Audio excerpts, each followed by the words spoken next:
On a coutume de dire que les ados font n'importe quoi sur Internet, qu'ils n'en maîtrisent ni les règles, ni les usages, et que l'école est totalement désarmée pour les accompagner. Autant d'idées reçues mises à mal ici au Collège Les Champs grâce à des ateliers. Cyber. Le café cyber, c'est tous les mardis entre midi et 2. Dans la médiathèque, une trentaine de collégiens pianotent sur Internet, accès libre aux outils numériques et création de projets partagés. Lisa, Louisa et Agathe viennent de poster sur la toile leur petit film d'animation. Avant ça, ça nous servait pour aller faire des recherches, regarder des vidéos. On ne pensait même pas qu'il y avait des programmes pour faire des montages, couper des trucs et qu'on puisse créer une vidéo nous-mêmes. Bonsoir à tous, il est 20h. Pendant ce temps-là, au fond de la médiathèque, sur un plateau télé pour Lilliputien, les productions s'enchaînent. Je vais vous parler de Karel Capek. Il est né le 9 janvier en 1890. Ces projets ludiques et collaboratifs familiarisent les élèves avec de nouveaux outils, mais aussi des notions abstraites comme le droit à l'image, la propriété intellectuelle ou le croisement des sources, des concepts soudain très concrets.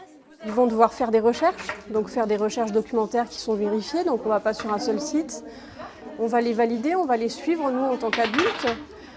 Ensuite, ils vont avoir des images à chercher. Donc pareil, chercher des images libres de droit, parce que comme on va publier sur Internet ce qu'on fait, il faut que ce soit légal, qu'on ait le droit de le faire. Dans cet autre atelier, on apprend les techniques de détourage pour fabriquer des animations en GIF. On joue sur l'image pour mieux cerner les limites de ce qui est légal et de ce qui ne l'est pas. Ces actions financées par le conseil départemental existent depuis 2012 et depuis 2 ans, elles sont menées dans une quinzaine de collèges de la Loire, une opération profitable à tous. Au début, j'étais peut-être un peu réfractaire à cette opération Café Cyber. J'avais des doutes, à quoi ça sert, comment on va faire, est-ce que ça va être efficace.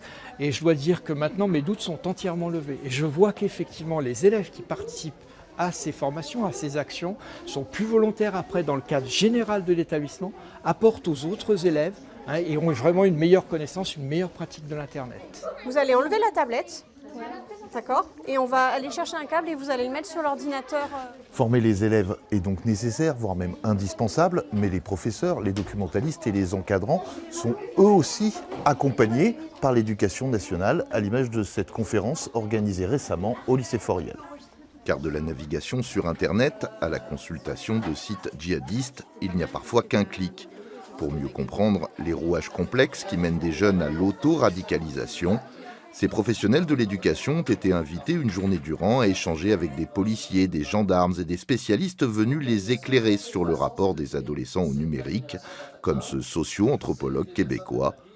Pour lui, notre culture de l'image, du tout voir pour tout savoir, est un piège dans lequel s'engouffrent les terroristes. Est-ce qu'on est obligé de toujours regarder les images qui sont liées à un événement d'actualité? La question qu'il faut se poser, c'est est-ce que le fait de voir va m'apporter quelque chose de plus pour comprendre ce qui se passe? Alors, il ne faut pas jouer le jeu des terroristes. Il faut cesser de regarder ces images et retourner à la parole, aux explications. Expliquer, comprendre, afin de mieux éduquer et de mieux armer nos jeunes face à cette révolution numérique. L'école s'engage encore timidement, mais de plus en plus dans ce grand chantier d'avenir.